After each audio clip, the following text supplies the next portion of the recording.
Bueno, pues buenos días nuevamente a Francisca, Carla, Ita, Caro, que andan por aquí el día de hoy. En nombre de la doctora Gabriela Rubalcaba, yo identifico a varios rostros de quienes están por aquí, entonces seguramente han cursado varios programas ya. Insisto, se me congela la pantalla, solo les pediría si me están escuchando o si me fui de la imagen.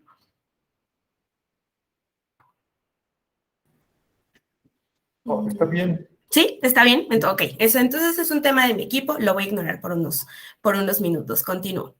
Les decía, en nombre de la doctora Gabriela Rubalcaba, quien es pues, la directora de la Escuela Judicial Electoral y de todo el equipo que integramos a la Escuela Judicial, les damos la más cordial bienvenida a este programa académico relacionado con la comunicación política, con la comunicación electoral. Mi nombre es Verónica, soy investigadora en la escuela, soy comunicóloga política y maestra en políticas públicas y gobierno. Y durante estas dos primeras sesiones tendré el gusto de acompañarles para conversar un poco sobre cómo son estos vínculos entre las ciencias de la comunicación y el derecho electoral. Hoy somos muy pocas, y de hecho creo que todas somos mujeres en la sesión, con excepción de José Antonio.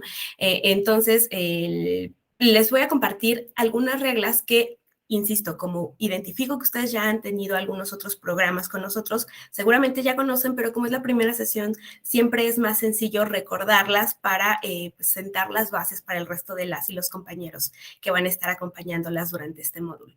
Lo primero, como ustedes saben, es el tema del pase de lista. No es necesario escribir por ahí el nombre en el chat. Nuestros compañeros de tecnologías educativas nos apoyan haciendo este corte de asistencia.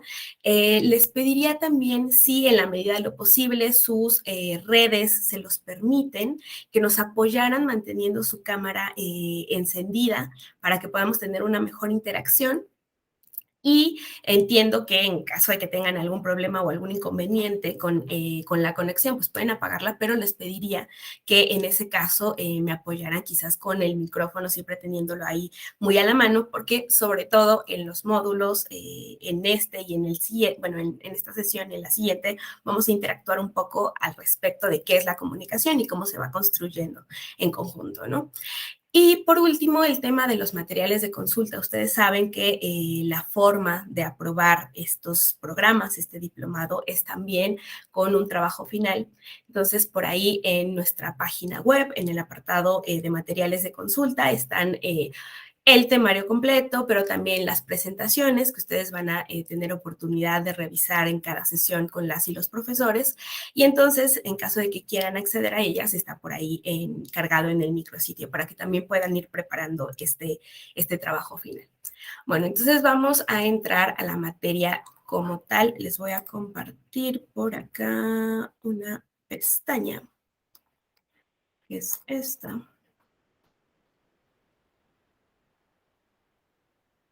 Y les decía, para identificar mejor las conexiones que existen, digamos, entre las ciencias de la comunicación y el derecho electoral, lo que vamos a hacer el día de hoy es revisar pues de forma general estas conexiones. Vamos a hablar de las distintas dimensiones de la comunicación, de qué estamos hablando cuando hablamos de comunicación en general, pero después cuáles son estas perspectivas del análisis de la comunicación política, y ya el día de mañana vamos a entrar más con cómo se relaciona la comunicación, la política y esta dimensión.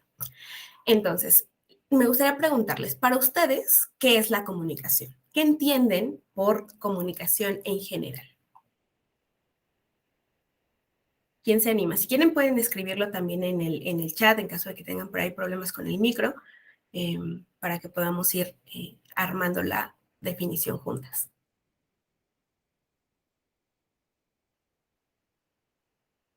Carla, adelante. Gracias. Bueno, como comunicación, lo que se me viene a la mente es en relación como el intercambio de ya sea ideas, palabras, oraciones entre personas, ¿no? Como dicen, el receptor y se me fue el nombre de la otra persona.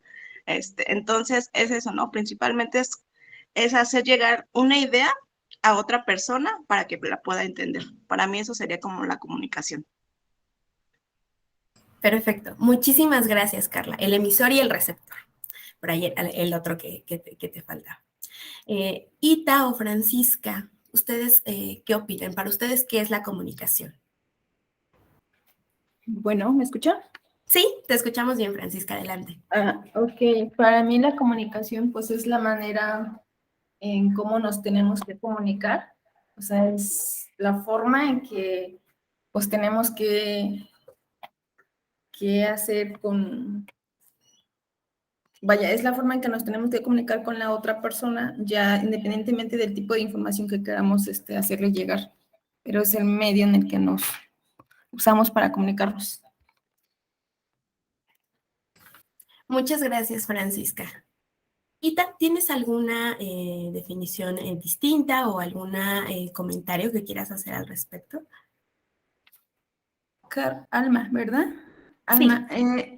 Ita es un usuario mío, pero es que como ok. en un momento me voy a desconectar y cambiar en el otro. Perfecto. Sí, por eso, Está pero bien. nada más sería por hoy, ya mañana ya me voy a conectar en una sola. Espero que no te preocupes. Entonces, ¿Francisca o Ita?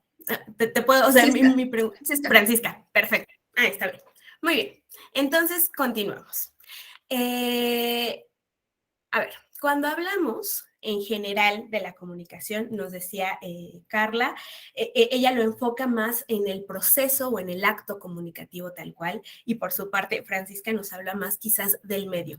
Vamos a revisar conforme vayamos avanzando estos distintos modelos de comunicación y cómo cada uno de estos elementos se inmiscuyen de alguna forma, y también existen formas desde el propio análisis de la comunicación, desde las propias teorías comunicativas, en las cuales se enfocan a alguno de estos elementos y a partir de ahí se empiezan a generar todo un análisis o todas unas corrientes teóricas filosóficas de la comunicación que se enfocan en alguno de estos elementos. Pero cuando lleguemos por ahí a ese apartado, lo veremos con mayor detenimiento. Les decía, desde un punto de vista meramente lingüístico, cuando hablamos de la comunicación, la RAE suele considerar que comunicarnos pues tiene varios elementos. Digamos, el principal, el más directo, es hacer que una persona o que un grupo forme parte, sea partícipe de una idea o de algo que se sabe o de algo que se tiene, ¿no? Y en este sentido también implica la transmisión, pues, de señales entre este emisor o un receptor, pero que además no solo tenemos estos dos personajes o elementos del modelo comunicativo, sino que hay uno más que es sumamente importante para que la comunicación se lleve a cabo de forma efectiva, y es el tema del código en común. Pero desde una perspectiva un tanto más integral, cuando hablamos de la comunicación, supone entender a esta comunicación como un proceso. ¿A qué nos referimos con este proceso? Bueno, por ahí nos dice María José Canel, que es una teórica de la comunicación, que la comunicación es un proceso porque genera un cambio, porque habla de que existe este intercambio simbólico, es decir, no estamos mencionando que solo es el contacto entre al menos dos personas o entre un grupo de personas, sino que en este intercambio se comparten ciertas realidades cognitivas de quienes participan en este proceso a través de representaciones y de significados que cada persona y cada grupo tiene identificado. Es decir, sabemos que cuando hablamos de una comunidad de hablantes, lo que tienen en común son todos estos rasgos culturales, estos símbolos que permiten que la comunicación sea efectiva, ¿no? Que se lleve a cabo de forma efectiva, que lo que yo estoy transmitiendo, la otra persona o el resto del grupo pueda comprenderlo y abstraerlo de la forma en la que yo lo estoy diciendo, es decir, que no haya una interpretación inadecuada o una sobreinterpretación de lo que estoy diciendo. Bueno, a esto se refiere con que es un proceso de intercambio simbólico. Nos habla María José Canel de que también es un proceso humano. Y aquí, pues, claramente está visto desde una perspectiva o con una visión antropocéntrica, porque sabemos que cuando se han analizado la forma en la que se comunican, en la que se transmiten las señales entre grupos, otros grupos de seres vivos, entre animales, por ejemplo, se han identificado que se llevan a cabo ciertos procesos que tienen todo un ritual, pudiéramos incluso llamarle, para poder comunicar cierta información. ¿A qué me refiero? Si alguna de ustedes, porque eso es algo que omití preguntar, porque somos un grupo muy chiquito, pero era el tema de cuál es la disciplina desde la que viene, ¿no? ¿A qué se dedican o cuál es su profesión? Entonces, si quieren me lo pueden escribir por acá en el chat para identificar cuáles son sus perfiles, pero en caso de que sean comunicólogas o de que hayan estudiado algún, no sé, algún tipo de lengua, lenguas inglesas, lenguas francesas, algo así, seguramente identificarán por ahí a Émile Benveniste. Benveniste era este lingüista que proviene del estructuralismo, que retomó por ahí en sus análisis varios estudios del etólogo Carl von Fritsch. Y lo retoma porque hace todo un análisis o una investigación de cómo se comunican las abejas.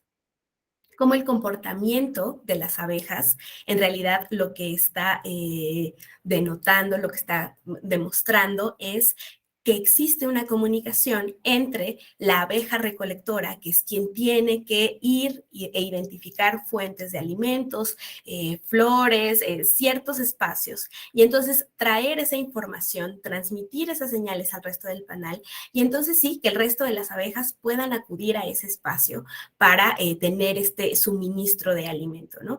Entonces, cuando se hace todo este análisis, les decía, este lingüista retoma a von Fritsch, y cuando hace este análisis, identifica que hay al menos dos tipos de movimientos que hacen las abejas, ¿no? Tienen por ahí un movimiento en circular cuando llegan con el panal y quieren transmitir la información, y tienen un movimiento en infinito. Y entonces, en algún momento se pensó que este tipo de movimiento, si era circular o si era en infinito, tenía que ver con el tipo de alimento que había encontrado esa abeja recolectora. Y entonces que lo que le estaba transmitiendo al panal era, pues encontré una fuente, un jardín, encontré flores, encontré, etcétera, ¿no? Pero en realidad, conforme fue avanzando el estudio, conforme se retomaron el análisis no solo de este etólogo, sino también del propio Benveniste, y otros lingüistas entraron por ahí al análisis de este ejemplo, que es uno de los clásicos cuando hablamos de la comunicación no humana. Se identificó que en realidad estos movimientos lo que significaban era la distancia que había entre este panal y la fuente de alimento. Entonces, hay una forma en la que han conseguido los seres vivos, todos los seres vivos, comunicar sus necesidades, comunicarse con el resto de su grupo. Por eso enfatizaba hace unos minutos en la importancia de tener un código en común, ¿no? No solo estamos hablando de ese emisor y de ese receptor en cualquier espacio de comunicación, sino que es importante que sepamos de qué está hablando la otra persona para que podamos comprenderlo, ¿no? Bueno, eso por una parte, pero insisto, en el caso de María José Canel, ella plantea que esta comunicación es humana y lo plantea así porque se realiza entre al menos dos personas que tienen esta capacidad de razonar y de significar.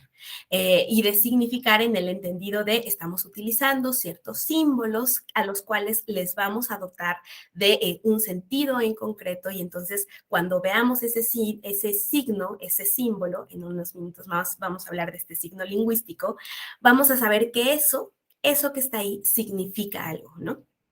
Bueno, la comunicación también es un proceso social porque está orientado a alguien distinto a mí, alguien distinto al yo. Entonces, se trata de compartir estas ideas, estos pensamientos fuera de mí, fuera de una persona, y hacerlos en conjunto con otras, ¿no? Compartir, hacer esta compartición de pensamientos y de ideas. Es un proceso cultural porque pues resulta de todo este proceso histórico y social de una determinada comunidad política. Por eso es que existe este código en común y este código entre las personas, ¿no? A veces, por ejemplo, aunque hablemos español, si escuchamos el español de Colombia o el español de ciertas regiones de España, no vamos a identificar quizás muy bien qué quieren decir ciertas palabras, ¿no? Su slang o pues sí, las palabras que suelen utilizar, o incluso dentro de la propia República Mexicana, si escuchamos a lo mejor algunas palabras que dicen por ahí en Yucatán, no vamos a entender muy bien el sentido que les están dando, ¿no? O lo mismo, quienes no son de la Ciudad de México, si escuchan por ahí este slang súper chilango, es muy probable que tampoco identifiquen muy bien a qué se refiere, ¿no?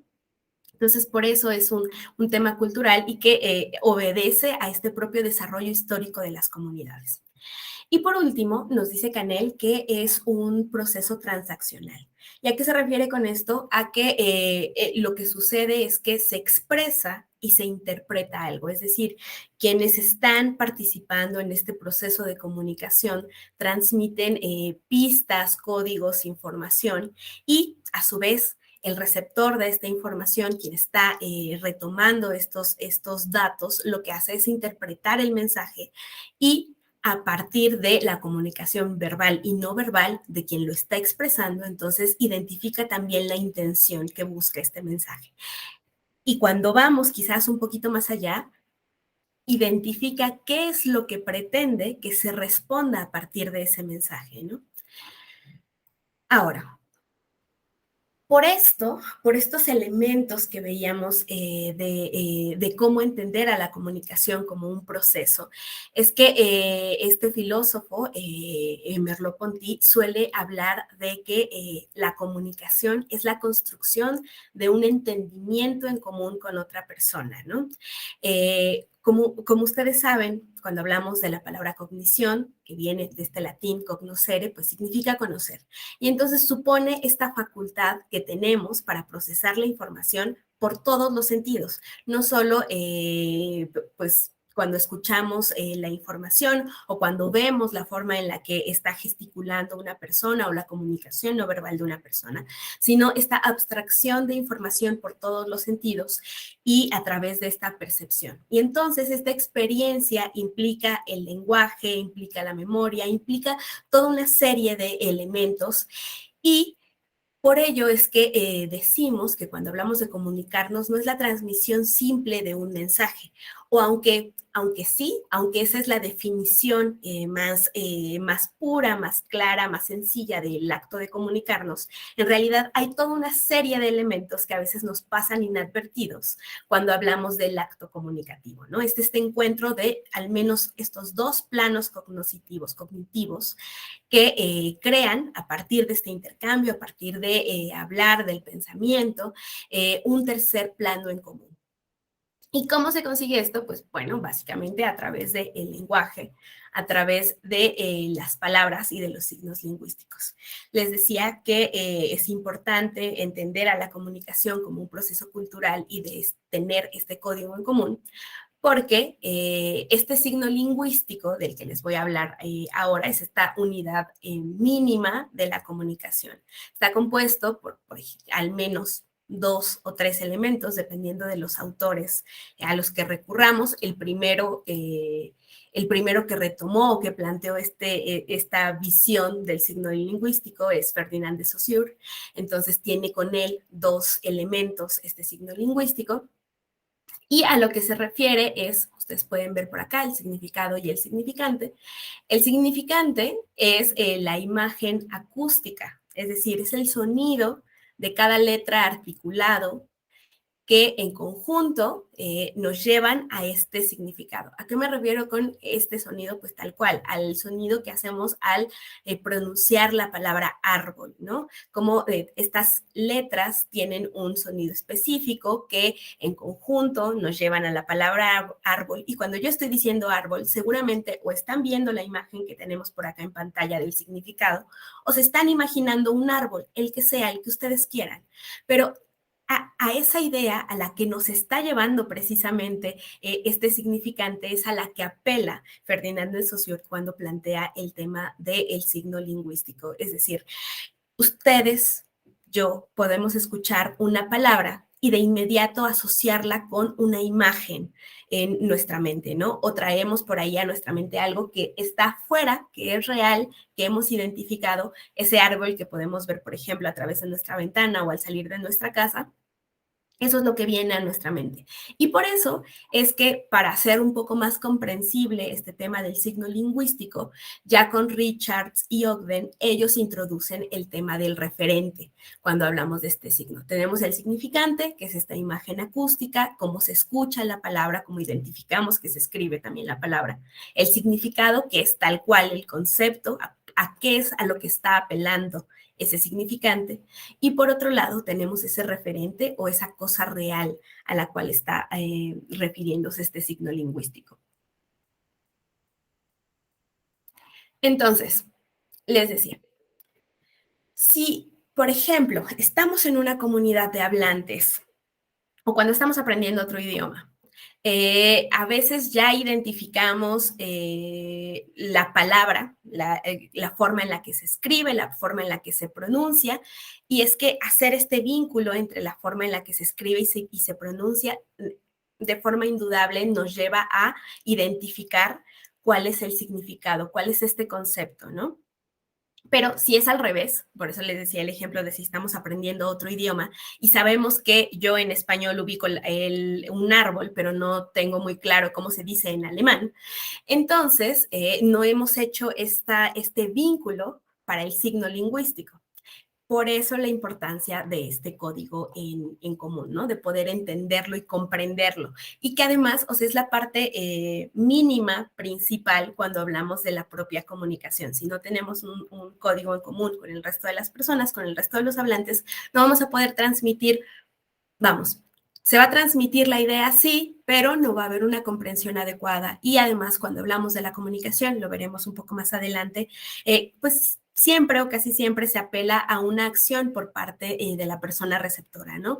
Ya sea, sí, de escucha activa, ya sea de que haya una respuesta tal cual hablada a una pregunta que se está, o a un cuestionamiento que se está planteando, pero también que se actúe, ¿no? Por ejemplo, cuando hablamos de comunicación política, de comunicación electoral, si no hay esta transmisión efectiva de las ideas, entonces es muy probable que no se vote por determinada opción política, o que si hablamos de la dimensión de la comunicación política ya por ahí en el ejercicio del poder, que no haya esta retroalimentación con la ciudadanía o con la sociedad civil, que no se puedan identificar cuáles son los problemas públicos que necesita esa comunidad en concreto, ¿no? Ahora, pasemos al tema de los distintos modelos comunicativos.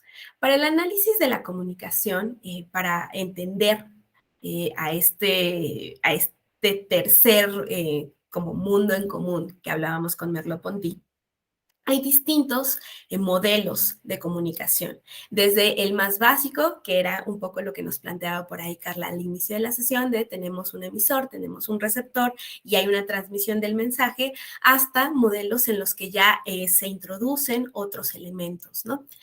Entonces, tenemos al menos tres grandes tipos en esta clasificación que les planteo el día de hoy, que son los modelos lineales, los modelos circulares y los modelos reticulares.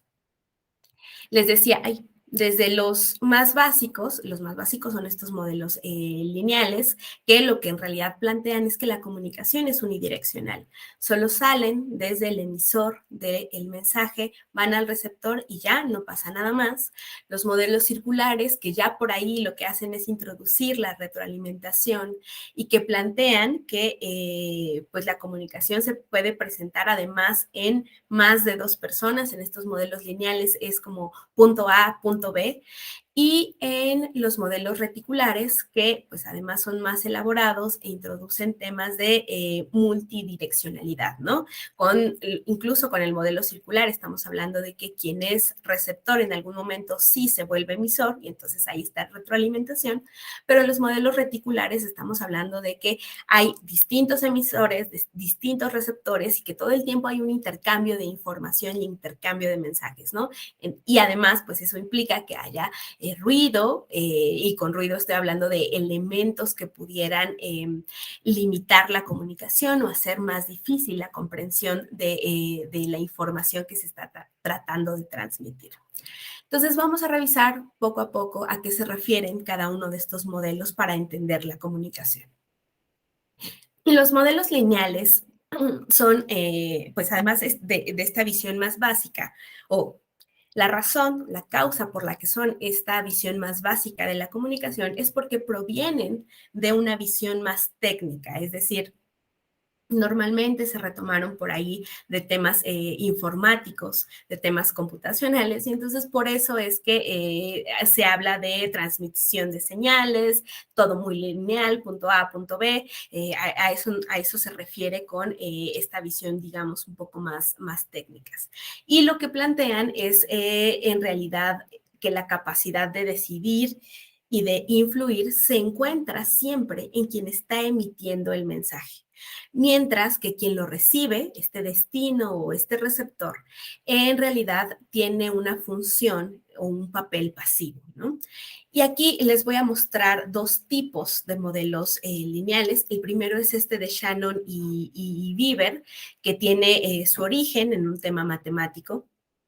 Y como pueden ver, pues hay una fuente de información que lo que hace es transmitir este mensaje a través de un canal con ciertas señales, que llega a un receptor, es decir, que tiene un destino determinado de ese mensaje, ¿no? Que es lo que se quiere comunicar, y ya, hasta ahí. No nos dice más este modelo comunicativo. El siguiente es quizás uno de los más recuperados cuando hablamos de comunicación, es decir, Harold Laswell es uno de los principales teóricos de la comunicación, aunque Laswell pues, no se concibía como tal como comunicólogo, pero en realidad es quien tuvo una mayor aportación para poder comprender cómo se da el proceso comunicativo. Y básicamente lo que nos decía Laswell, él planteó este modelo por ahí a finales de la década de los 40. Y lo que nos invitaba o lo que nos planteaba es que la comunicación es muy fácil de definir para él y se resume en esta pregunta. Si ustedes leen las negritas de acá del modelo, básicamente nos dice quién dice qué, por qué canal, a quién y con qué efectos.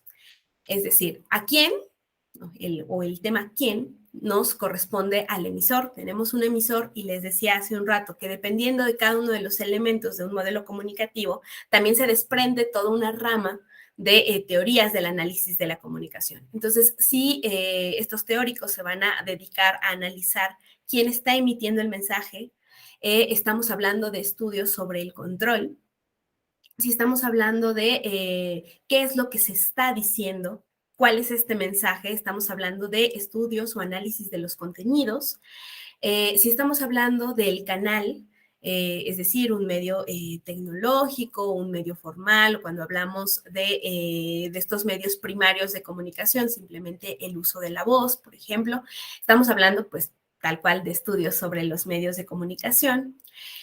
A quién representa, cuál es este receptor, cuál es este destino del mensaje, y entonces cuando se hace análisis de los receptores, en realidad lo que se está buscando estudiar o analizar es los efectos sobre la audiencia, o en realidad un análisis de la audiencia, porque ahora sí, con qué efectos, qué es lo que se está buscando que haga este emisor o este receptor de la información, o este destino, cuál es la respuesta que se está esperando por parte de este receptor. Entonces ahí sí vamos a estar hablando de estudios sobre los efectos de la comunicación. Pero entonces acá estamos hablando de qué tipo de audiencia, de cómo responde o de si responde o no a nuestras peticiones, y ya con el efecto que tiene el mensaje que está transmitiendo, se hace un análisis de si la comunicación fue efectiva o no fue efectiva.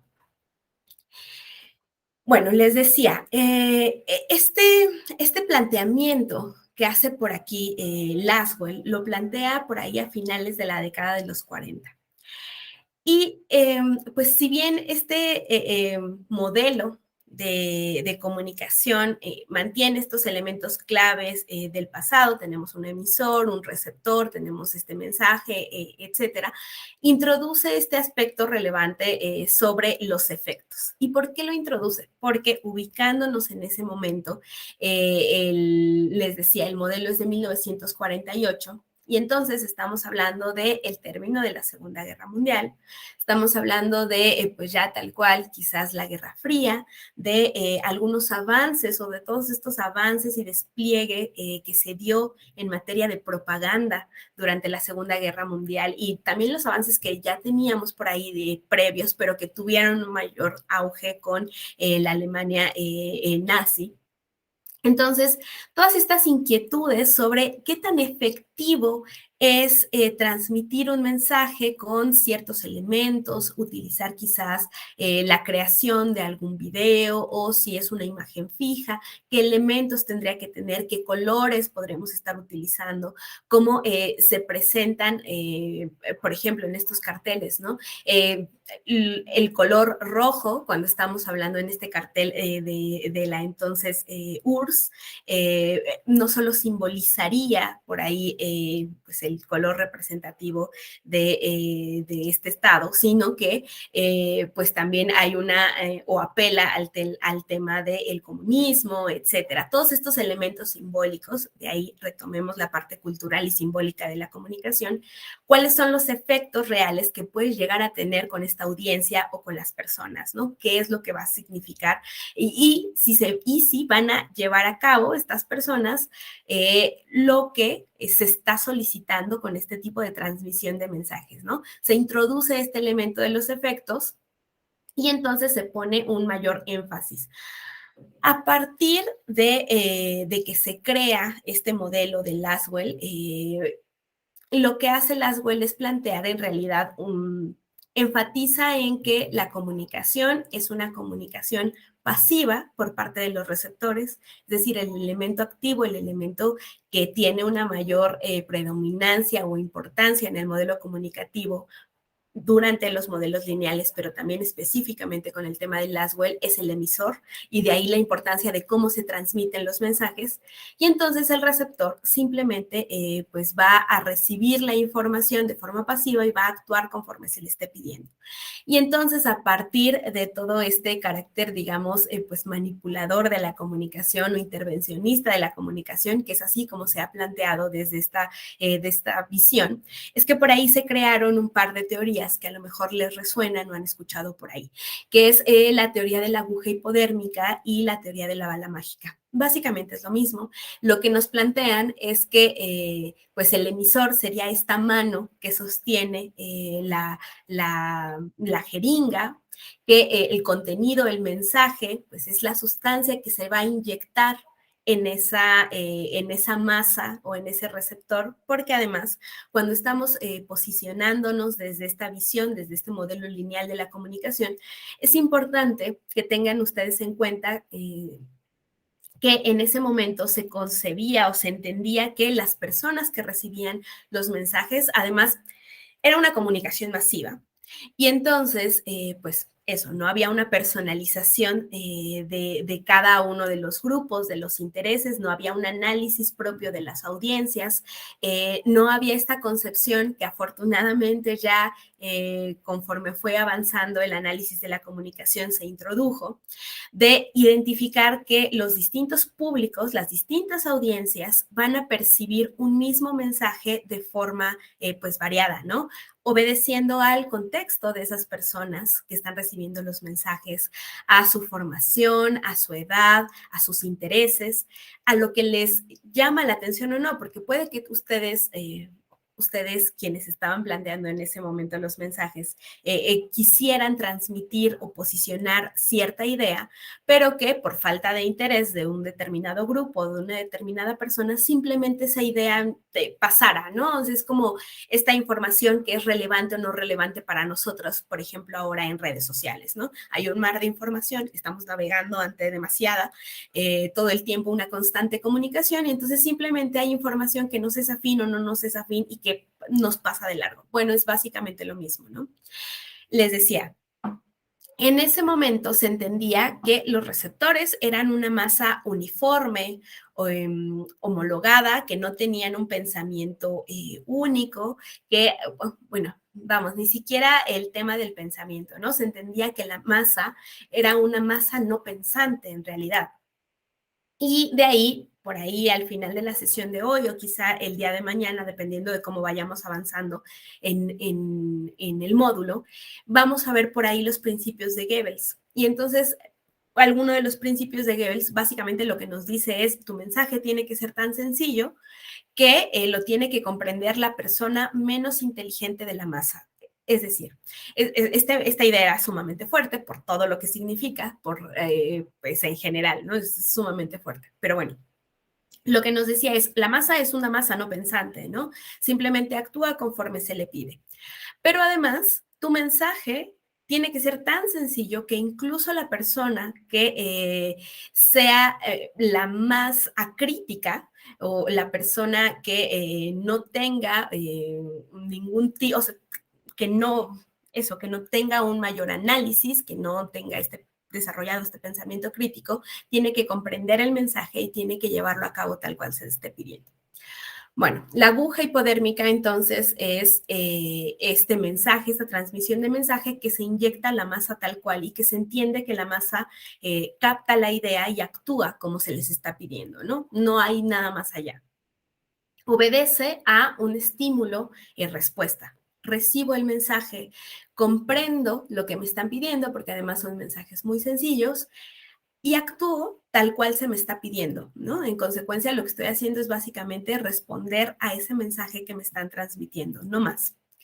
Y por lo mismo, este modelo de Laswell, pues fue bastante criticado, ¿no? Las principales críticas se centraron por ahí en esta escasa atención que se ponía a quien está recibiendo la información, ¿no? No se toman en consideración, les decía hace un rato, sus condiciones sociales, educativas, económicas, la información que ya poseen, porque también es un poco pensar que esta masa en realidad no posee previamente ningún tipo de información y que tampoco va a ser este enlace o este vínculo entre la información que ya dispone y la nueva, y que a partir de eso pues puede generar toda una serie de pensamientos o procesamiento de los mensajes o respuesta a estos mensajes, ¿no?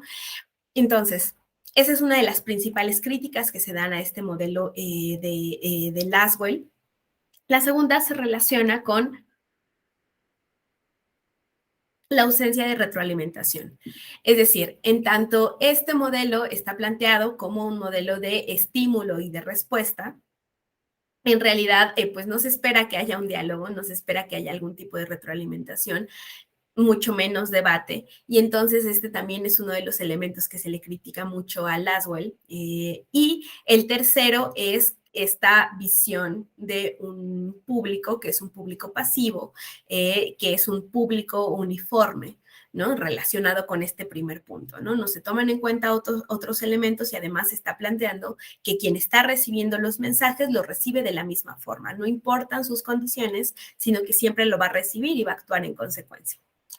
Bueno, en atención a esta última crítica al tema de la visión, pues, pasiva de los públicos, pero también a esta falta de retroalimentación, se plantearon ya entonces los modelos circulares de comunicación. Tenemos por ahí este modelo de Osgood y de Schramm, es un poco complicado de pronunciar, Pero bueno, este modelo que básicamente lo que nos plantea es que quien es en un inicio el emisor del mensaje, al transmitirlo, al esperar una respuesta por parte de este receptor, en algún momento se cambian los papeles, ¿no? Quien es emisor, en algún momento va a ser receptor, quien es receptor, en algún momento va a ser emisor.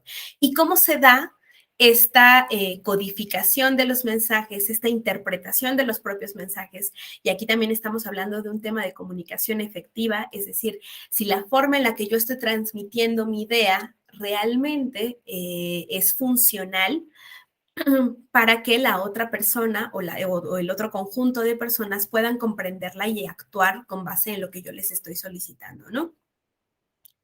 Este modelo, además, en el caso de Osgood era un psicoanalista y entonces este modelo se centra en el tema de la comunicación interpersonal. Cuando hablamos por ahí del modelo de Laswell, estamos hablando de la comunicación de masas. En el primer modelo que les ponía en esta visión matemática, sí es la visión pues más acotada de la comunicación, entonces por ahí no es muy claro si estamos hablando de un tema interpersonal o de masas, pero en estos dos casos sí, ¿no? Y aquí, con este modelo, también le interesa tanto a Osgood como a Scrum que se pueda identificar cómo se realiza el proceso en ambos elementos, ¿no? En el origen y en el destino, es decir, cómo este emisor de la información está transmitiéndolo y está formando este mensaje para que sea adecuado y se pueda ser interpretado de forma adecuada por el receptor del mensaje. Y a su vez, cómo cuando se intercambian los papeles hay este razonamiento y este análisis entre quien antes era receptor y después emisor, ¿no? A esto se refiere con pues este interés que tiene la comunicación propiamente interpersonal. Pero dentro de los modelos circulares, por ahí también surgieron algunas críticas, sobre todo porque, como veíamos en este modelo pasado, pareciera que la comunicación siempre gira en torno al mismo sentido. Es decir, yo digo una idea, como si estuviéramos en una obra de teatro, ¿no? Yo digo un parlamento, la otra persona responde, yo digo, la otra persona responde, y es como si estuviera todo muy concertado, ¿no? Si realmente estuviéramos hablando no solo con este código en común, sino que la interpretación siempre fuera adecuada. Y sabemos que no. Y además sabemos que la comunicación, conforme va avanzando, conforme se va presentando este intercambio con otras personas, también se va complejizando. El contenido, los mensajes de lo que estamos hablando va tomando un ritmo distinto y se va complejizando. Y entonces, entre las críticas que surgieron a estos modelos circulares era precisamente eso, que la comunicación no regresa siempre al punto de partida. Es decir, si bien en algún momento el receptor de los mensajes va a convertirse en emisor, ese emisor, a partir de esta nueva información y de todos los otros elementos que ya habíamos mencionado, su contexto, etcétera, va a responder con base en sus intereses, en su visión, en sus ideas. Y entonces la comunicación es evolutiva y nunca regresa a este mismo punto. Y por eso es que se plantearon modelos en espiral, como este modelo de Frank Dance, que en tanto lo que plantea es que esta comunicación nunca vuelve al mismo sitio del que partió. Estamos hablando de esta complejización de los mensajes, ¿no? Digamos, hay una transformación a partir de la propia interpretación que se hace de la información, de los mensajes, de las personas, y siempre va hacia un punto distinto. De modo que pues cada acontecimiento pues tiene incidencia en el siguiente y hay esta evolución en la comunicación en la medida también en la que va incrementando el entendimiento de quienes están participando en esta comunicación, de estos hablantes. Y entonces, este modelo específicamente de Frank Dance, en lo que enfatiza no es, a diferencia de, por ejemplo, el pasado, que era en cómo se producen estos significados entre el emisor y el receptor de la información. En este modelo con Dance estamos hablando de que el énfasis se pone en el mensaje, en el contenido, cómo se da en sí el proceso de comunicación y no en el resto de sus elementos, ¿no? Y finalmente tenemos como ejemplo a estos modelos reticulares. Específicamente vamos a ver este, que es el de Simon Newcomb, que conforme vayamos avanzando y lleguemos por ahí al tema de la comunicación política, veremos que también fue un tanto retomado por ahí por Dominique Bolton. Pero bueno, con este modelo lo que se señala o lo que se plantea es que la comunicación no siempre se va a dar. ¿Y por qué no siempre se va a dar? Porque necesariamente implica, esta es la visión básica de este modelo, ¿no? Entonces tenemos al menos dos elementos, dos personas que van a ser partícipes de este proceso de comunicación y entonces solo se puede presentar en caso de que el tema, que está representado por acá con una X, sea un tema que le cause interés a A y a B, porque si alguno de los dos no está interesado en este tema, en esta información que se les va a transmitir, entonces simplemente va a pasar de largo. En realidad no va a haber un acto comunicativo lineal en el entendido de alguno de los emisores va a emitir algún mensaje, va a transmitir una serie de signos lingüísticos, sin embargo, no va a haber una interpretación, no va a haber una decodificación de ese mensaje, tampoco ningún tipo de respuesta, si el otro elemento de esta comunicación, de este proceso de comunicación, no está interesado en entablar esta comunicación, ¿no? Entonces, esta visión, este modelo parte o forma parte de estas teorías del equilibrio de la comunicación, cuyos supuestos lo que plantean es que pues las personas buscan información sobre temas que les son afines y en ese sentido solo tienen, bueno, no es que solo tengan, sino que suelen tener una mayor apertura a este tipo de contenidos, ¿no? Tenemos todas las personas una percepción selectiva, ¿no?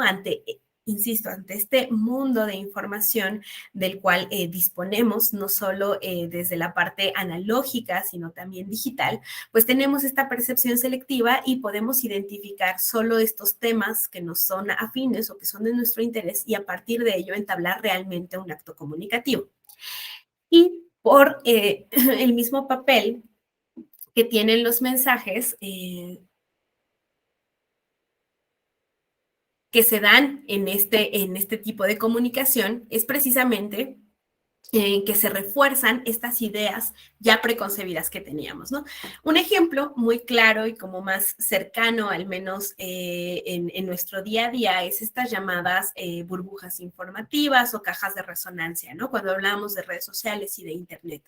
Es decir, si bien en ese caso en específico estamos hablando también del elemento del propio diseño de los algoritmos y de cómo se nos presenta la información con base en nuestras propias interacciones, en realidad estamos hablando de que pues retomamos información o accedemos a cierta información afín a nuestros intereses, afín a lo que nos llama la atención y que entonces todo el tiempo parecen estar reforzando estas opiniones, actitudes o estas ideas que ya tenemos de antemano, ¿no? Estos, en general, no son los únicos tipos de modelos para analizar la comunicación. Hay varios más, pero al menos sí son los tres grandes o una clasificación de los tres grandes que nos permiten identificar cómo se da este intercambio de información, la reacción que hay entre los distintos elementos, emisor-receptor, la forma en la que se construyen quizás por ahí los sentidos colectivos, cómo se emite el mensaje, el análisis de los discursos, etcétera, ¿no? Entonces, por eso les comparto esta visión, porque además vamos a ver sobre todo el día de mañana cómo es que se vinculan estos elementos ya con el tema del derecho electoral, ¿no? De ahí, pues, la importancia de ir como paso a paso cuando hablamos de esta relación entre la comunicación en general y la comunicación político-electoral. Ahora, con independencia de los distintos modelos que vimos, ustedes seguramente pues pudieron identificar que hay elementos en común, ¿no? Tenemos el emisor, el receptor, los mensajes, los canales, etcétera. Tenemos todos estos elementos. Y estos elementos, a su vez, se asocian con funciones del lenguaje, con una propuesta de clasificación por ahí desde un lingüista que es Roman Jakobson, sobre cuáles son las funciones del lenguaje, ¿no? Y para qué nos sirven entonces estas funciones del lenguaje asociadas a cada uno de estos elementos, porque cada elemento en realidad representa una de estas funciones, utiliza una de estas funciones. Cuando hablamos del emisor en cualquier tipo de modelo de comunicación, a este siempre le va a corresponder la función expresiva.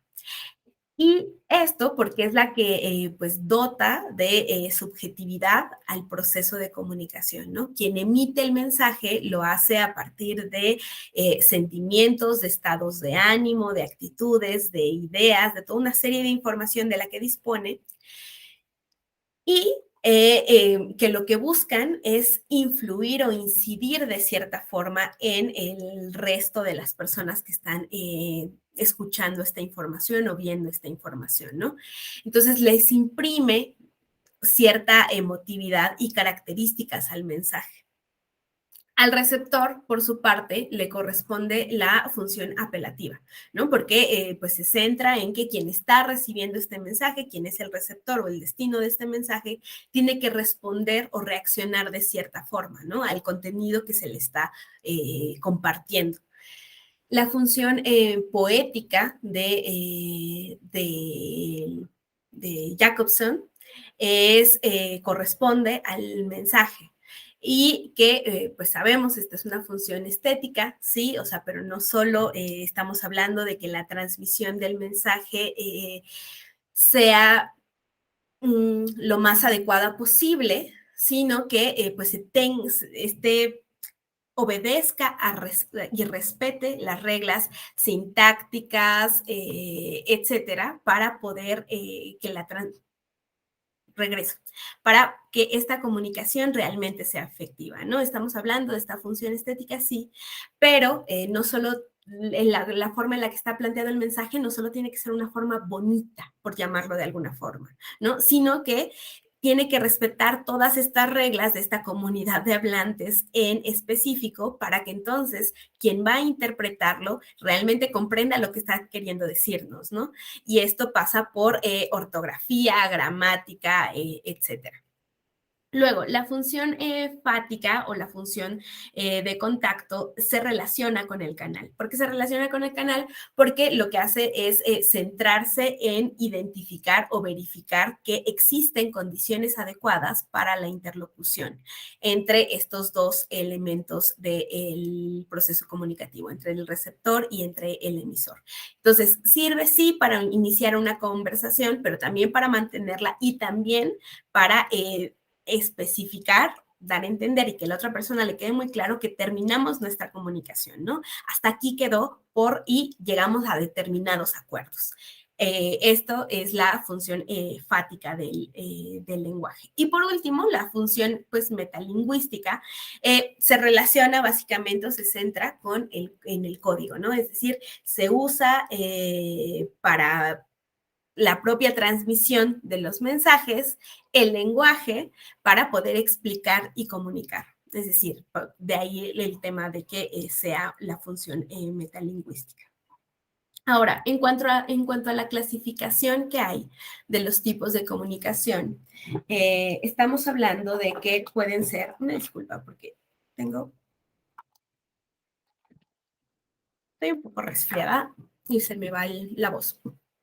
En cuanto a los tipos de clasificación que hay de la comunicación, pueden haber distintos, podemos hablar de que hay comunicación verbal o no verbal, puede ser dependiendo del número de participantes, interpersonal, colectiva, masiva, que va también de la mano de la clasificación de los propios medios de comunicación. Esto seguramente por ahí lo han revisado con algún otro de mis compañeros, el profesor Rafael Caballero suele retomar mucho esta clasificación de los medios de comunicación asociada con medios primarios, secundarios, terciarios, cuaternarios. Básicamente lo que nos dicen es que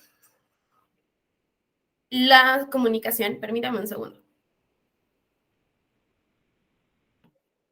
Listo. Básicamente lo que nos dice es que la comunicación se asocia la evolución de esta comunicación con la necesidad o no de utilizar algún tipo de herramienta. Cuando hablamos de medios primarios, estamos hablando del uso de la voz para la transmisión de mensajes por al menos 2 personas o en un grupo. No se necesita ni del receptor ni del emisor algún tipo de herramienta técnica para poder hacer esta transmisión de los mensajes. Y entonces estamos hablando de esta comunicación primaria, ¿no? O estos medios primarios. Y vamos evolucionando. En los medios secundarios, al menos quien está emitiendo los mensajes, quien es el emisor, sí va a necesitar de algún tipo de herramienta técnica, pero no la va a necesitar quien está recibiendo el mensaje. El ejemplo más sencillo puede ser la escritura, ¿no? Un libro, por ejemplo, quien está enviando este mensaje, o los periódicos, quien está enviando este tipo de mensajes, sí necesita de toda una serie de herramientas técnicas para poder transmitirlo. Sin embargo, quien es el receptor, pues simplemente lee, interpreta este mensaje y no necesita ningún otro tipo de medio para poder llevar a cabo la comunicación. Luego,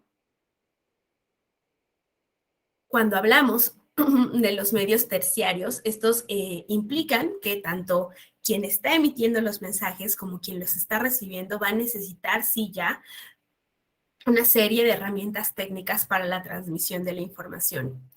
En los medios terciarios de comunicación ubicamos la comunicación de masas, ubicamos el ejemplo de radio, de la televisión, y entonces el emisor sí necesita todo un conjunto de elementos para poder transmitir estos mensajes a través del espectro radioeléctrico, y quien recibe la información necesita de una serie de elementos, de aparatos para poder hacer esta decodificación de la información y entonces poder hacer esta interpretación, por ejemplo, de la radio. Cuando hablamos de la radio, ¿no?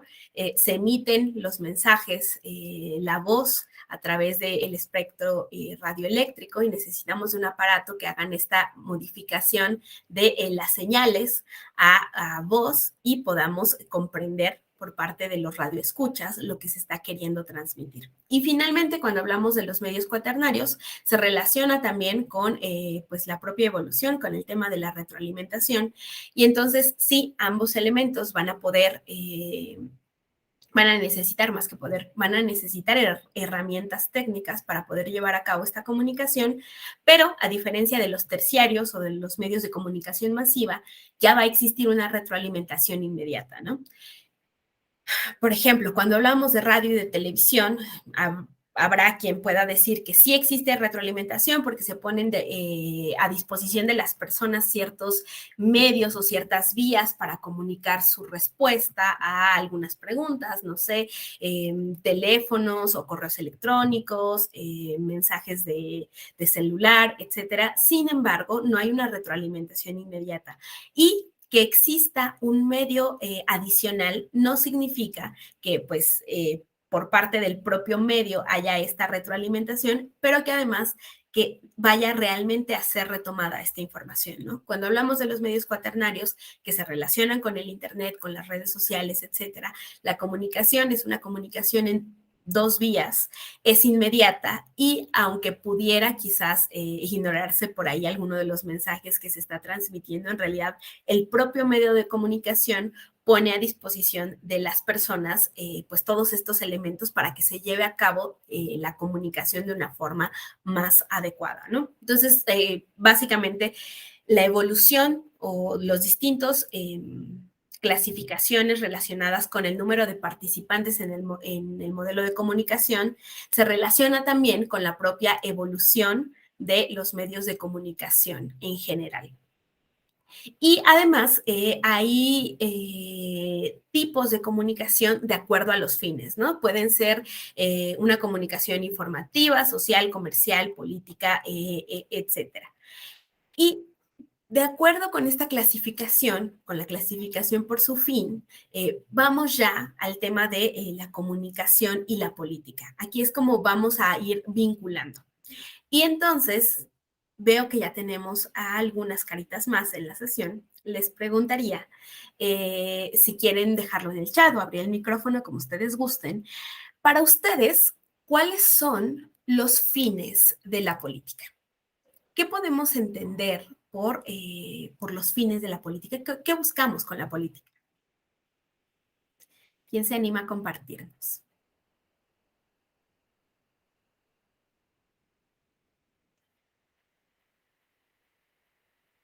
¿Para qué nos sirve la política?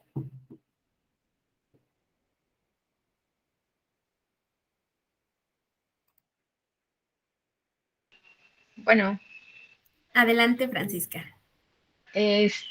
bueno, para mí, bueno, los fines es pues compartir la postura que tienen ellos dependiendo de cuál sea su visión. Entonces, esa es la finalidad, es compartir esa postura y hacérsela, pues, asociarla o compartir esa postura con toda la ciudadanía que ellos estén interesados. Muchas gracias, Francisca. De nada. ¿Alguien más? Cuando hablamos de política, de entrada, ¿por qué nos interesa la política a todas, a todos? Pero además, ¿cuáles son estos fines, no? Sí. Adelante, Carla. Gracias, Marcia. Yo creo que también la política es como el conjunto de actividades, ¿no? Que principalmente aquí en México es para poder elegir a nuestros gobernantes y hacer como una toma de decisiones para la sociedad, ¿no? Tanto en sector de no solamente cuestión de gobierno, sino también cosas que pueden ser como económicas, sociales, culturales. Entonces creo que la política es como ese conjunto de actividades que se pueden llegar a realizar para que también la ciudadanía pueda ser partícipe de esa. Bueno, es lo que se me viene a la mente. Muchísimas gracias, Carla. Jesús, Virgilio, ¿ustedes qué opinan? ¿Cuáles son los fines de la política? Tenemos por acá Jesús. Jesús nos dice, Jesús Otelo, nos ayuda a resolver conflictos sociales, resolución de conflictos en general. A ver. Muchísimas gracias, Jesús. Virgilio, si te animas, igual puedes dejárnoslo por acá en el chat. Tenemos que nos permite compartir nuestras posturas, ¿no? Y que además haya una asociación a partir de estas posturas, nos decía por acá Francisca. La elección y la toma de decisiones, pero además entendida como todas estas acciones que lo que buscan es que se puedan llevar a cabo esta toma de decisiones. Y nos dice Jesús el tema de la resolución de conflictos. Cuando hablamos se los voy a poner por acá, cuando hablamos de la política en términos muy, muy generales, cuando nos vamos al inicio de por qué nos asociamos, por qué, si retomamos por ahí a Rousseau, a Hobbes, por qué nació el Estado, por qué es importante esta asociación y entender además la política como esta visión pues más integral y no solo asociada, sí, con el ejercicio del poder, pero no solo asociada con el ejercicio del poder. Hay al menos estas dos visiones que suelen plantearse en la organización de una sociedad, ¿no? La primera postura se relaciona con, pues, el bien común. En tanto, las personas, los seres humanos, necesitábamos de esta organización para poder llevar a cabo, para poder vivir en armonía o para poder vivir en paz, si retomáramos por ahí a Bobbio y a todos estos autores. Lo que se busca en realidad con esta asociación y con la política es el bien común, es la organización de esta sociedad a partir de estos elementos. Desde esta pues, teoría jurídica clásica, cuando hablamos también de la política y del Estado, estamos analizando que la política tiene como fin el ejercicio ya del poder y esto es un elemento que se introducen desde algunos otros teóricos, no necesariamente politólogos, casi siempre sociólogos, el tema de la explotación y la dominación. Es decir, el ejercicio del poder implica que al menos exista una suerte de dominación o de explotación. Yo sé que estas palabras pueden parecer un poco fuertes, un poco duras, pero en realidad estamos hablando de que pues hay un grupo dominante y hay un grupo que tiene un menor acceso a los medios de lo que sea, medios de producción o medios de comunicación o medios, etcétera, ¿no? Entonces hay como pues hay propiamente una dominación, hay un ejercicio del poder y una dominación.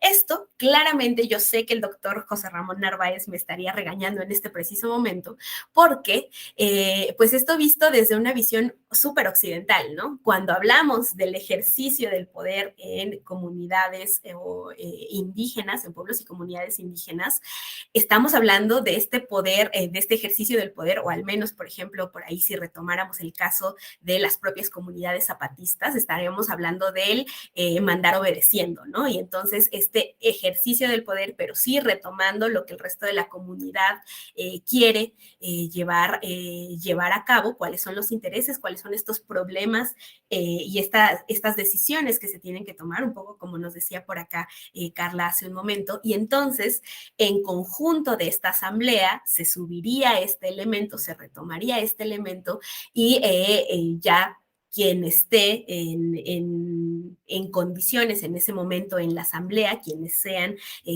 quienes van a tomar ya tal cual las decisiones, entonces poner en práctica lo que el resto de la comunidad, lo que el resto de la población ya había decidido, ¿no? Entonces, desde una versión completamente occidental, estamos hablando de ejercicio del poder, dominación, explotación. Desde otras formas, desde los sures, estaríamos hablando de, pues, esta visión más de concertar, del consenso, ¿no? Bueno, pero al menos cuando hablamos de los fines de la política tenemos estas dos grandes posturas. Por una parte, una visión más pragmática de la política, más asociada con el ejercicio del poder. Y por otra parte, una visión ideal de la política, de lo que se está buscando en realidad es que todas las personas se encuentren representadas y que la decisión que se tome, los elementos que se lleven a cabo, en realidad permitan el bienestar común del resto de las personas. Y por bienestar se puede entender, sí, vivienda, salud, pero seguridad, etcétera, ¿no? Que básicamente si retomáramos, por eso les decía por ahí a estos autores clásicos, pues lo que nos dirían es las personas se asociaron, se convirtieron en esta comunidad política por la necesidad de tener seguridad en todos estos elementos, ¿no? Y ya de ahí nos desprendemos con qué es la propiedad privada y cuáles son los fines del Estado, etcétera. Pero pues sabemos que este poder que es inherente a cada una de estas personas que conformamos una comunidad política, de cierta forma lo que estamos haciendo es cederlo en este pacto social para que pueda existir esta pues soberanía política y para que se puedan tomar en cuenta las decisiones de todas las personas que no afecten a ninguna de estas partes, ¿no?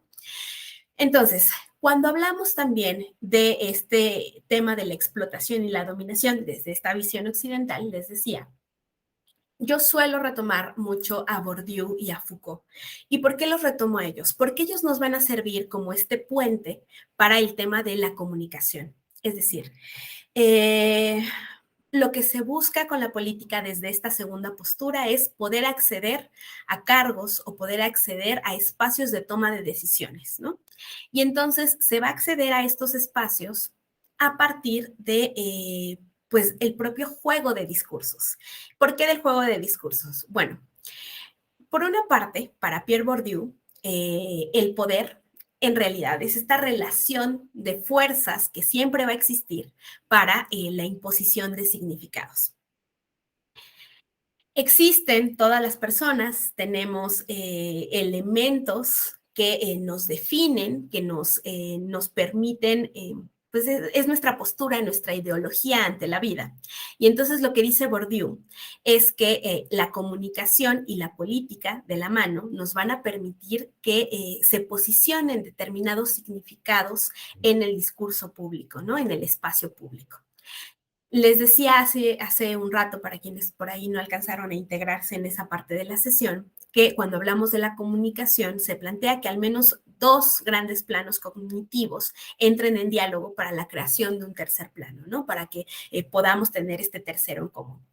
Y entonces, Bourdieu lo que plantea es que pues suele existir una suerte de violencia simbólica porque quien se encuentra en el ejercicio del poder en algunos espacios, lo que hacen es utilizar los mecanismos, los distintos mecanismos de los que disponen para hacer que sus ideas, sus intereses, sus construcciones simbólicas sean las que sigan prevaleciendo, ¿no?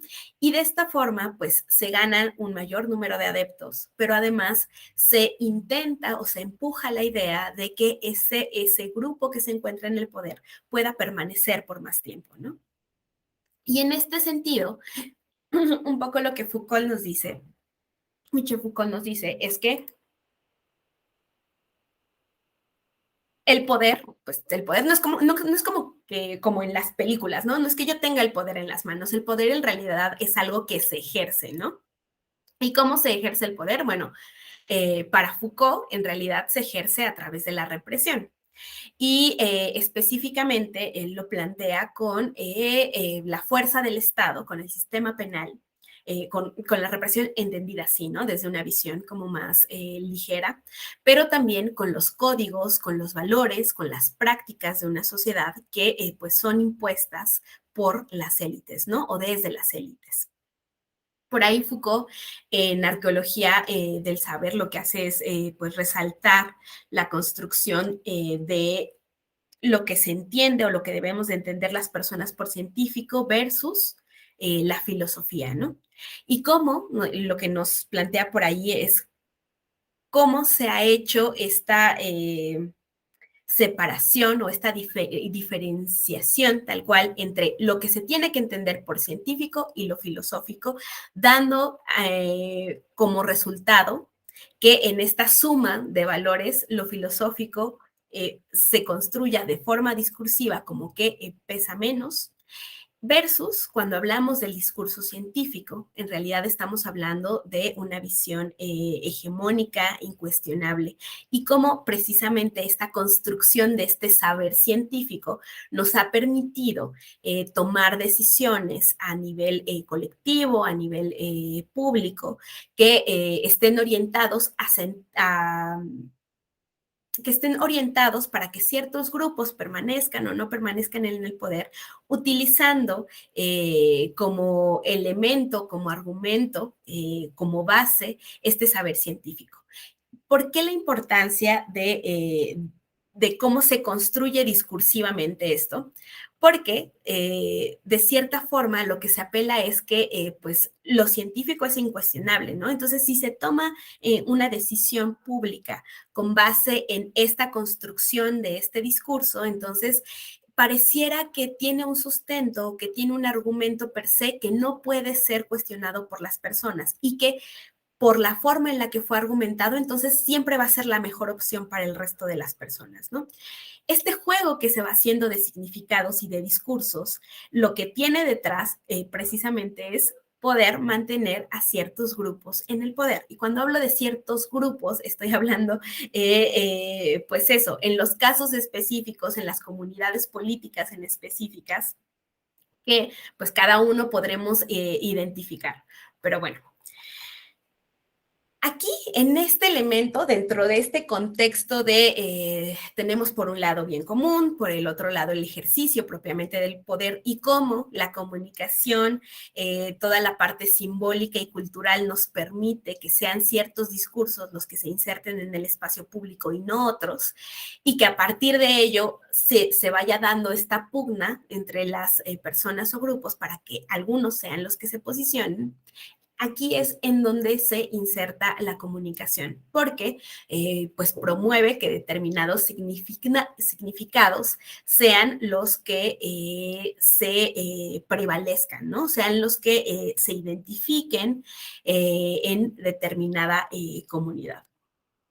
Además de que por ahí pues sabemos que la política en general, el poder en general, no se puede ejercer en secreto, ¿no? Es algo que que se relaciona con un tema de compartición, que se relaciona con esta comunidad. Y entonces el elemento de la comunicación nos permite llevar a cabo este acceso y ejercicio del poder. Ahora, hay distintas concepciones o hay distintas dimensiones de lo que se puede entender o no se puede entender por comunicación política. Y esto depende mucho de las y los teóricos que lo plantean. Pero por lo menos podemos identificar 4 grandes concepciones o dimensiones de la comunicación política. La primera es una concepción pues muy reducida, que es la concepción instrumental de la comunicación política, que básicamente lo que nos dice es que hay ciertas herramientas, técnicas, procedimientos que son las que disponen los distintos actores políticos para convencer a las personas, a una comunidad, de actuar de determinada forma, ¿no? Para votar por ellos, para poderse asociar con algún partido político, para formar parte de grupos de tomas de decisiones, etcétera. Esta visión de la comunicación política es pues la más básica, reducida, les decía, y suele asociarse mucho con el marketing político. Es las veces que escuchamos como el tema de diseño de campañas normalmente solamente se queda en esta visión de la comunicación política. ¿Para qué nos sirve la comunicación política? Para hacer campañas, ¿no? Entonces ya, ahí nos quedamos. Es la visión, por eso les decía, como más reduccionista de la comunicación política. Y afortunadamente, conforme vayamos avanzando, las otras 3 visiones van complejizando el tema de la comunicación política. Ahora, con la parte ecuménica o la conceptualización ecuménica, lo que hace es destacar que la comunicación pues siempre va a implicar este intercambio de información. Pero en esta visión está hablando de que el intercambio de información va a ser un intercambio simétrico. Es decir, la influencia que puedan tener los medios de comunicación, los actores políticos o la propia ciudadanía en este intercambio de información siempre va a provenir desde un mismo plano. Y aquí, pues, vendrían seguramente toda una serie de críticas a la visión ecuménica de la comunicación, porque sabemos que en realidad, pues, quienes detentan de un mayor poder en general, pues, pueden ser los actores políticos porque tienen toda una estructura que les soporta, o pueden ser los medios de comunicación porque tienen pues toda esta fuerza económica, pero también pues medios tal cual para poder transmitir los mensajes y llegar a un número mayor de personas en comparación con, por ejemplo, la sociedad civil o la ciudadanía.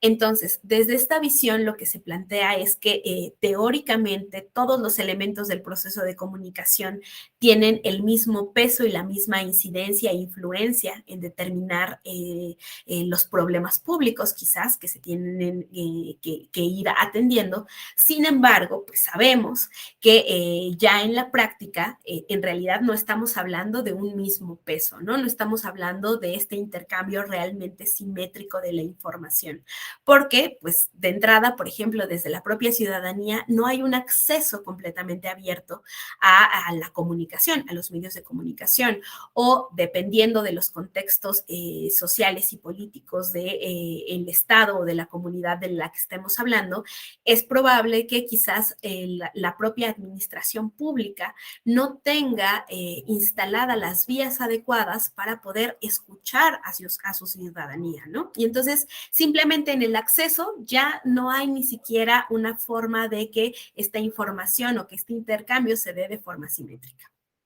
Ahora, hace un rato cuando veíamos los tipos de modelos de comunicación, les decía que por ahí íbamos a retomar el de la teoría del equilibrio, este modelo reticular este modelo reticular que lo íbamos a retomar por acá ya cuando viéramos las distintas dimensiones, y es precisamente aquí.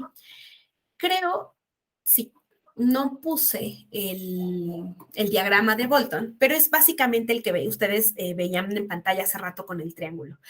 Dominic Bolton lo que dice o lo que entiende como la comunicación política es esto que les pongo por acá. El espacio en el que se intercambian los discursos contradictorios de los 3 actores que tienen legitimidad para expresarse públicamente sobre la política, que son los políticos, los periodistas, la opinión pública, a través de las encuestas.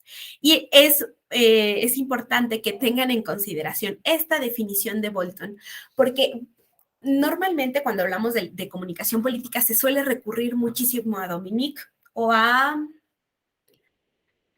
creo que Dominique, no recuerdo al otro autor al que se suele recurrir mucho para la definición. Bueno, pero es importante que tengan en cuenta quiénes considera él que son, y lo pone aquí, que tienen legitimidad para expresarse públicamente. Solamente políticos, solamente periodistas y solamente opinión pública. Y el tema aquí, o en donde a mí me gusta enfatizar mucho, es opinión pública a través de las encuestas. Es decir, para Bolton, por ejemplo, grupos de interés como movimientos sociales no tendrían cabida, ¿no? Quizás a lo mejor como opinión pública, pero entonces tendría que definirse cómo es que se va a tomar, bueno, de entrada, cómo se desarrollan las encuestas, ¿no? ¿Cuáles son los elementos que toma en consideración para poder generar estos instrumentos? ¿Qué es lo que se está preguntando? ¿Cómo se está preguntando? Y cómo se identifica que en realidad no existe algún tipo de sesgo en lo que se está planteando. Pero además, cuando habla de medios de comunicación, está hablando de los periodistas en sí. Y quizás pues deja por ahí a un lado que cuando hablamos de medios de comunicación, que esos periodistas trabajan para medios de comunicación en específico y que estos medios de comunicación pues obedecen como cualquier otro tipo de empresa a intereses económicos, políticos y sociales, ¿no? Y entonces, cuando hablamos, por ejemplo, de políticos, Dominique no lo especifica en este libro de La comunicación política, qué es lo que entiende por los políticos, porque pues podrían ser, sí, los partidos en general, podrían ser personas aspirantes, que pasa, por ejemplo, en los lugares en donde hay candidaturas ciudadanas o candidaturas independientes. Esas personas tendrían el mismo peso en este modelo de comunicación. ¿Cómo se da ese intercambio, no? Entonces, desde una visión ampliada de esta visión ecuménica de la comunicación política, lo que suele plantearse es ya no esta definición de Bolton, sino actores políticos en general, partidos, candidaturas, líderes, etcétera. Por otro lado, medios de comunicación en general, periodistas, desde periodismo independiente, pero también medios de comunicación como empresas constituidas como tal. Y en vez de opinión pública, tomar en consideración a la sociedad civil, porque tendríamos que suponer que poder ser partícipes de los temas que son de interés para todos, para este bien común, en estas posturas que veíamos previamente, pues no apela solamente a quien tiene la ciudadanía, es decir, a las personas, en el caso mexicano, mayores de edad, mayores de 18 años, nacidas en bla, bla, bla, bla, o sea, no, tendríamos que estar hablando de la sociedad civil en general para que entonces haya una mayor pluralidad e inclusión por parte de quienes pueden ir posicionando temas que en algún punto de su vida les van a afectar, ¿no? Por ejemplo, hablemos de las juventudes, de las personas menores de 18 años que claramente tienen interés en ir consolidando o ir creando unos mejores futuros para ellos,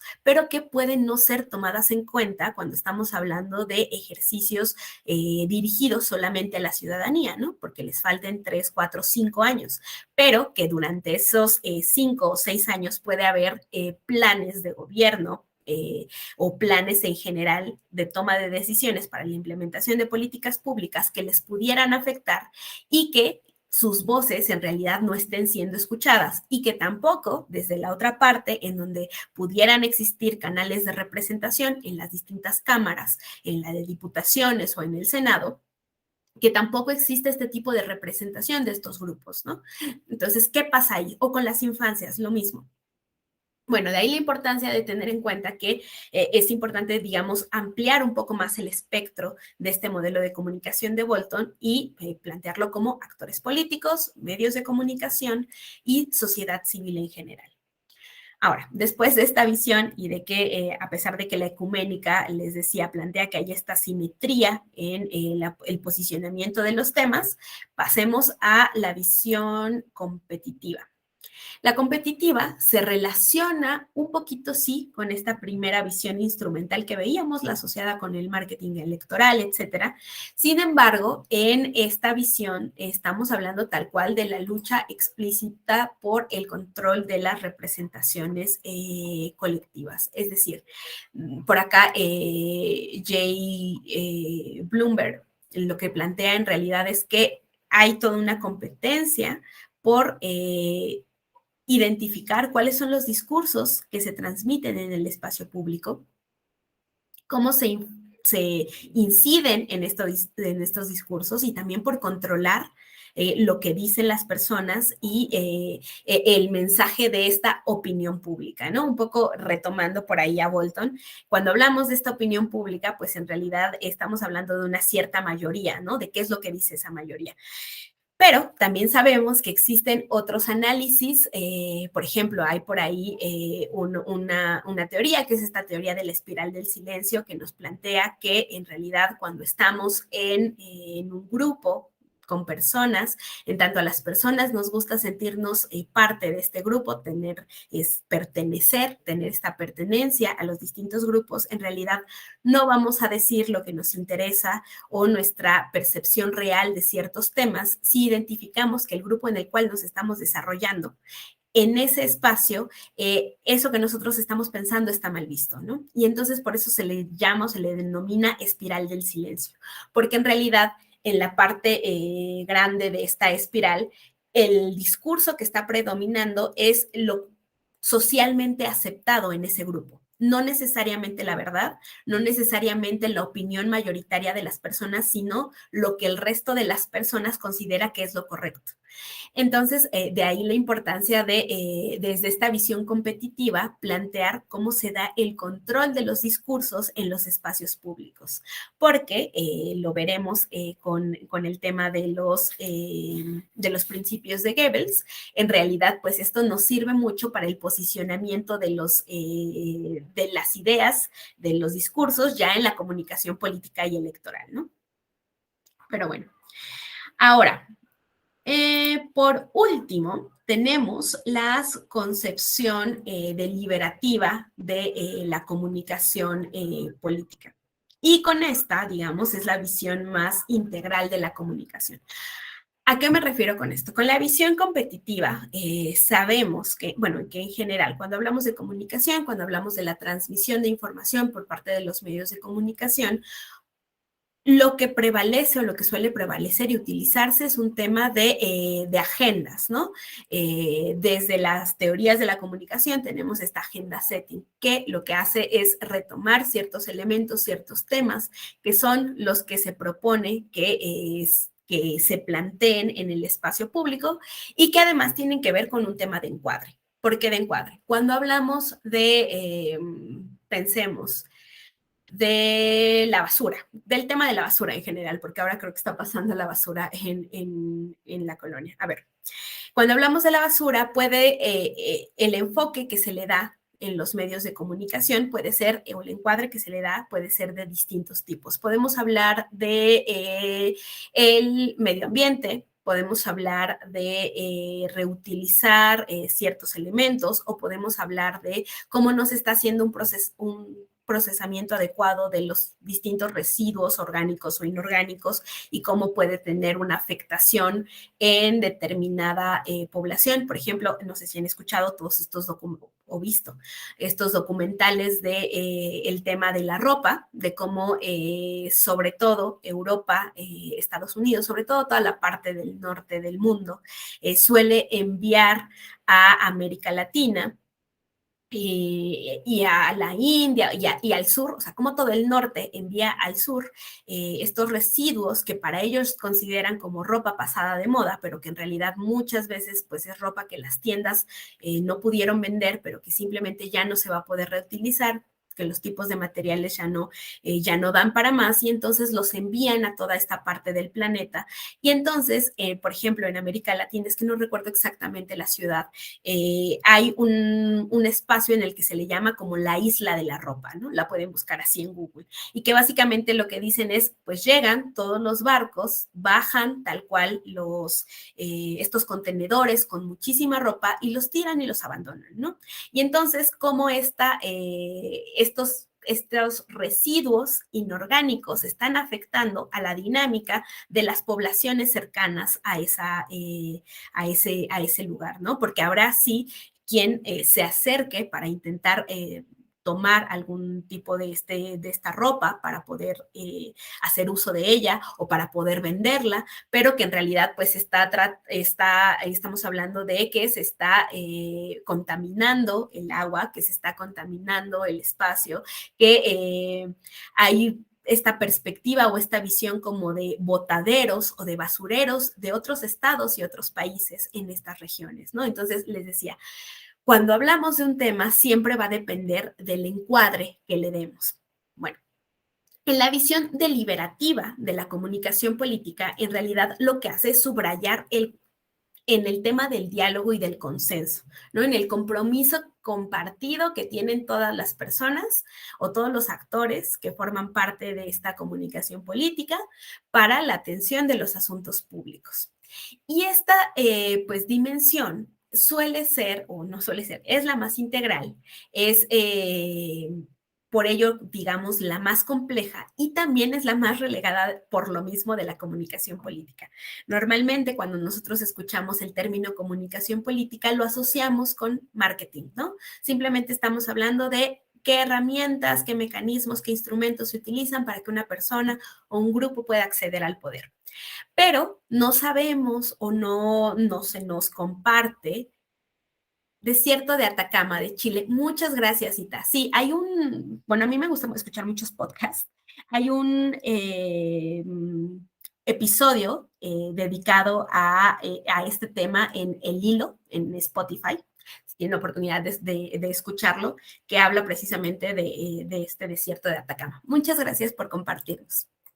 Bueno, les decía, ¿no? Entonces, esta otra visión de la comunicación es la que por ahí queda más perdida. Y queda perdida precisamente porque implica todo un esfuerzo por parte de la estructura y de los distintos grupos, ¿no? Es un esfuerzo de los actores políticos por poner en común, por comunicar y hacer común sus ideas de forma clara, sus intereses de forma clara, por intentar abstraer cuáles son las necesidades de la sociedad, de la población en general.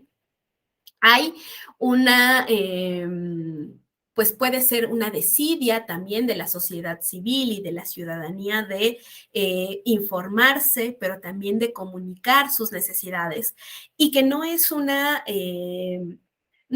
tema que simplemente sea por desinterés, ¿no? O sea, cuando se hace este análisis de, pues la participación política que hubo en el proceso electoral X fue muy baja, bueno, es que los jóvenes, porque eso es algo que suelen decir mucho, como es que el padrón esta vez o la lista esta vez está conformado por un mayor número de jóvenes y entonces pues suelen estar menos interesados en temas de política, ¿no?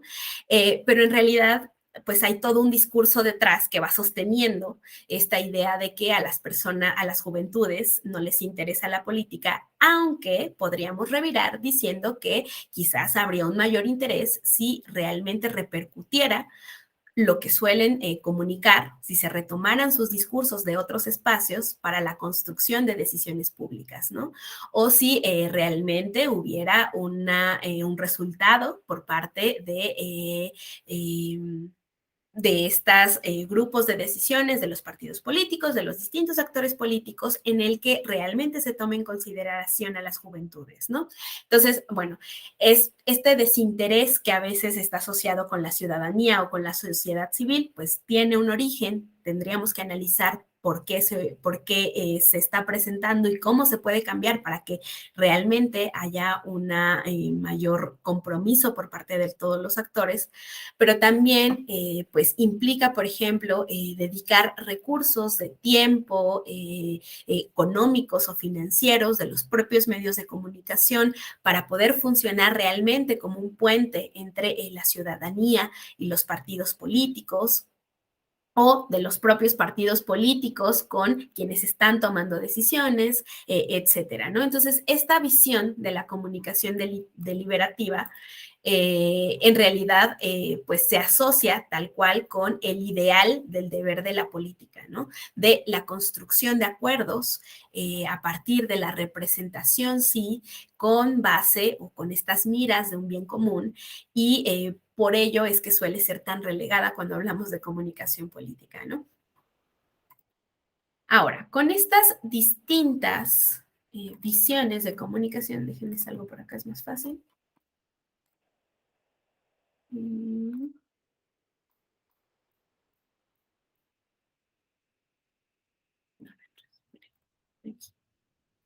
Listo. Con estas distintas versiones de comunicación, vamos a avanzar un poquito con estos dos elementos y a lo mejor nos da tiempo de hablar un poquito del tema de la propaganda, pero ahorita veremos. A ver. De acuerdo con André Gosselin, hay dos espacios, al menos dos espacios, en los que se ejerce la comunicación política. Nos sirve mucho esto porque mañana que veamos ya temas de derecho electoral, vamos a retomar esto de arenas y de territorios. Bueno, para Gosselin son estas arenas y son estos territorios. Por un lado, los territorios son el ámbito geográfico en el que se desarrolla tal cual la comunicación política. Podemos hablar del ámbito local, regional, nacional, internacional, etcétera. Pero también cuando hablamos de territorios es lo que resulta de los factores de la organización del poder político. Es decir, los estados, los partidos políticos, por ejemplo, los sindicatos, los movimientos sociales que veíamos hace un rato, son todas, es este resultado de la propia organización del poder, ¿no? Entonces, sí, podemos estar hablando de territorios, tal cual como espacios geográficos, o bien como estos productos, estos elementos resultados de esta organización política. Y, por otro lado, las arenas son, pues, tal cual la forma más concreta de la comunicación política, ¿no? Son, por ejemplo, el conjunto de dispositivos, de fórmulas, las estrategias que se llevan a cabo para poder transmitir los mensajes. Si estamos hablando de estas formas concretas de comunicación política, podría ser una conferencia de prensa, podrían ser las mañaneras. Eso es una arena de la comunicación política, ¿no?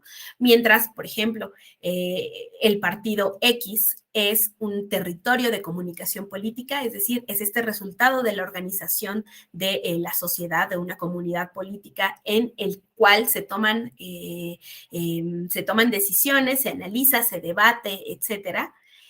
En una conferencia de prensa de ese partido X es una arena tal cual de la comunicación política, ¿no? Entonces, esta diferenciación que se suele hacer. ¿Y por qué? Porque Gosselin por ahí retoma a los planteamientos de todos ellos, de Max Weber, de Erving Goffman, de Herbert Garfinkel, entre otros más, sobre las distintas formas de accionar de las cuales se vale la comunicación política para la transmisión de los mensajes y para la prevalencia de ciertos temas y de ciertos significados, ¿no? Entonces, por ahí tenemos que pues la primera forma que utiliza es la acción teleológica, que en realidad pues esta acción está planificada con una intención muy clara para alcanzar un objetivo.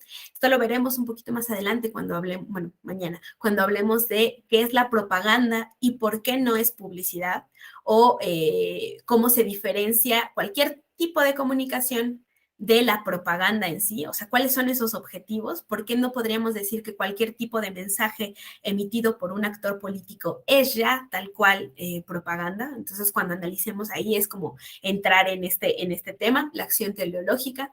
La acción axiológica implica o supone que todos los actores políticos que utilizan la comunicación política están orientados, les decía hace un rato cuando hablábamos como del análisis de las audiencias, están orientados a partir de valores específicos de sus contextos, de normas, de criterios, etcétera, aunque claramente el tema de la acción axiológica se relaciona con un tema de ética y de moral. Y la acción afectiva implica que cuando hacemos esta comunicación, utilizamos distintos elementos de carácter psicológico, sí, o sociológico también, para hacer esta transmisión de los mensajes y para poder obtener la reacción deseada por parte de este receptor, ¿no? Que vote por nosotros o que se convenza de que la opción política que le estamos presentando es la opción más viable, etcétera. La acción rutinaria habla de que cualquier proceso de comunicación política implica necesariamente que pues cierto cálculo y cierta como ordenamiento que sea constante, ¿no? Es decir, a eso nos referimos con esta rutina. Tiene que también entenderse o surge desde retomar elementos simbólicos, culturales, sociales que no son familiares, no son afines a todas las personas para poder apelar a esa visión como más instintiva de las personas, ¿no? La acción dramatúrgica se relaciona con esta de acá, que se me olvida cómo se llamaba, con la afectiva, implica pues un vínculo con la representación de una forma pues más sencilla, más directa, ¿no? Los distintos actores políticos, cuando hablamos de, por ejemplo, la búsqueda por el acceso al poder. Hay toda esta serie de representaciones de resaltar los roles de los distintos actores políticos que están contendiendo, de, por ejemplo, resaltar si se está jugando un rol de líder de determinado partido y cuáles son todos los rasgos que eso beneficiaría y cómo beneficiaría eso a la comunidad política en caso de que se le votara, etcétera, ¿no? Es como resaltar todos estos elementos que provienen más de estos símbolos, de estos estereotipos, de estos roles.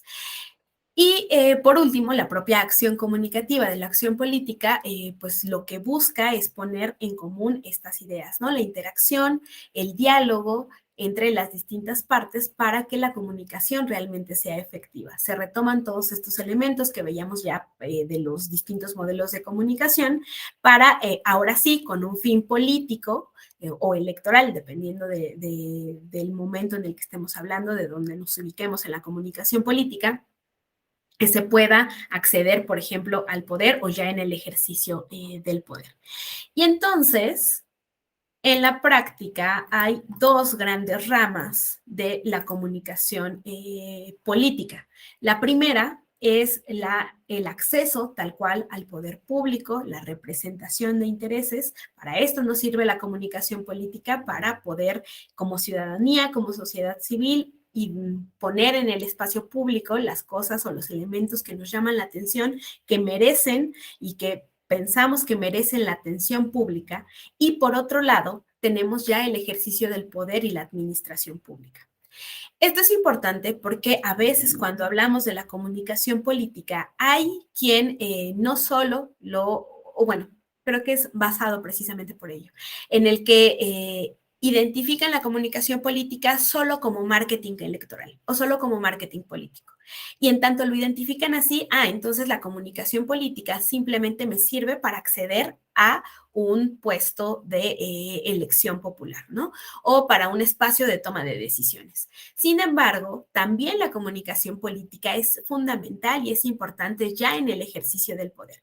Y esto es algo que pues tenemos que ir cambiando en la forma de pensar de los propios actores políticos, porque a veces, y lo veremos el día de mañana, pareciera que ya en el ejercicio del poder, como cuando se ha introducido la comunicación política, seguimos en un acto extendido de las campañas, ¿no? Y en realidad es importante que se tengan en consideración que son dos cosas bien distintas, que la comunicación nos va a servir para las dos, que es importante que se tengan en cuenta el espacio en el que se está ejerciendo esta comunicación y los elementos con base en los cuales se va a ejercer, pero que pues son elementos distintos y los fines van a variar. Pero bueno, el día de mañana vamos a entrar ya de lleno en estas dos grandes visiones de la comunicación política. ¿Qué pasa con el acceso al poder? ¿Qué pasa con el ejercicio? Vamos a hablar de los distintos tipos de propaganda política, que es lo que las viejas escuelas de la propaganda. También vamos a hablar por ahí de todo eso. Y no recuerdo si en esta sesión vamos a hablar un poquito más del modelo de comunicación. Según yo no, eso lo ven en el módulo siguiente. Pero eso sería todo por el día de hoy. Les agradezco muchísimo la atención. Una disculpa por esos minutitos que empezamos tarde. Mañana arrancamos como quienes estemos y como estemos, porque vamos a ver bastantes elementos y si no, nos va a comer el tiempo. De hecho, hoy quería que avanzáramos un poco con propaganda, pero ya no tuvimos oportunidad. Entonces, muchísimas gracias. Si tienen alguna duda, algún comentario, lo pueden dejar por acá y si no, mañana resolvemos todo lo que quieran y lo platicamos al respecto. Muchas gracias, Carla, Virgilio, Jesús, Francisca, por la atención y pues nos vemos el día de mañana. Bonito día.